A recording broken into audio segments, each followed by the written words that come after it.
您现在正在收听的是美国俄亥俄州 Toledo 教会聚会中的笔记。今天要和您分享的是扫罗与撒母耳系列的第3章，剥夺资格的第1个单元，违背神的行政。神有一个心头的愿望，就产生了一个旨意，并且有一个实现他旨意的计划。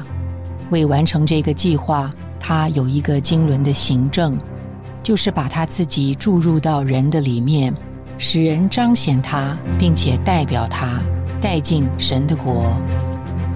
扫罗在这个经纶的行政里被任命，正是为此，他要在神的国里为神掌权，就是为了神这个心头的愿望。在新约里，我们认识主的话是灵，是生命，灵来了，话就来了，生命的供应也来了。他的话和他的灵是为着他经纶的供备。这样的原则也发生在扫罗身上。当神的灵冲击扫罗，这灵就赐给他供应生命的话，来为着神的国掌权，以完成他的定旨。所以神的话是神与扫罗同在的记号，也是扫罗在神国的行政里能够代表神合法掌权的明证。但是当扫罗怜惜肉体，不再为着神的国而去建立自己的国的时候，他拒绝了主的话，就等于拒绝了灵，拒绝了主的同在，拒绝了神一切的供备。神别无选择，只能离开扫罗。主的灵离开了他，他也失去了主的话，国度和掌权也随之离开他了。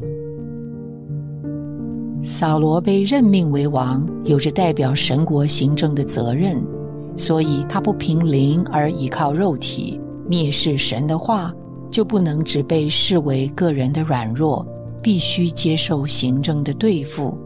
结果就使他无份于神经纶的行动，就这样被剥夺了继续为神掌权的资格。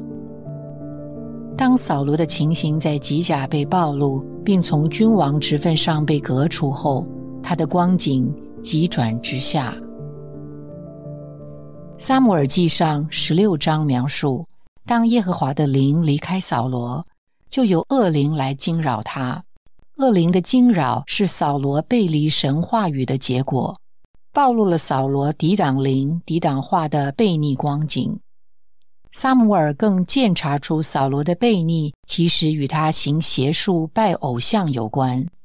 那一个具体使扫罗失败的罪，就是他的爱自己，成了他隐藏的偶像，玷污了神和人生命关系里原初的那个单一纯洁。扫罗一面在人眼前侍奉神，一面却私下与肉体有交通，他的自己成了他崇拜的偶像。当人可怜并且连续自己存留肉体的任何部分，他的己就成了他最大的偶像。扫罗对自己的迷恋以及在肉体中的坚持，与接触邪灵、行邪灵的意愿而不行神的意愿，是同样的邪恶。因为这个缘故，他失去了君王职分以及神国一切的供备。他在做一个真正君王的事上彻底失败了。出埃及记20章说道，你们不可为自己制造偶像。神的用意不是要人凭自己遵守他的诫命，乃是要传达他向着人的渴望。神不能容忍的并不是那个偶像，而是人爱不爱他。当人不再全心爱他，被他完全拥有，就会被别的事物霸占。主在约翰福音14章不止一次地这样说，你们若爱我，就必遵守我的诫命。人若爱我，就必遵守我的话。我们若爱一个人，就会渴望听见他的话。所以我们若爱神，他的诫命就不是外面的要求，而是我们渴望听见并且得着的话，满了爱的滋润和供应。这样的享受就要使喧闹的肉体静默，了结隐藏的偶像。神所渴望的不是我们凭肉体将他的话当成外面的诫命规条来遵循，而是借着运用我们的灵，接触隐藏在话里的神，产生生命的关系，使神人得着真实的满足。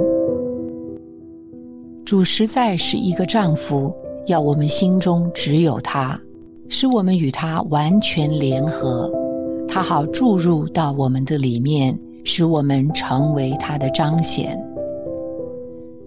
偶像算不得什么，只要主观地认识神，被他丰富的自己所吸引，重新找到他同在的记号，就是他的灵和他的话。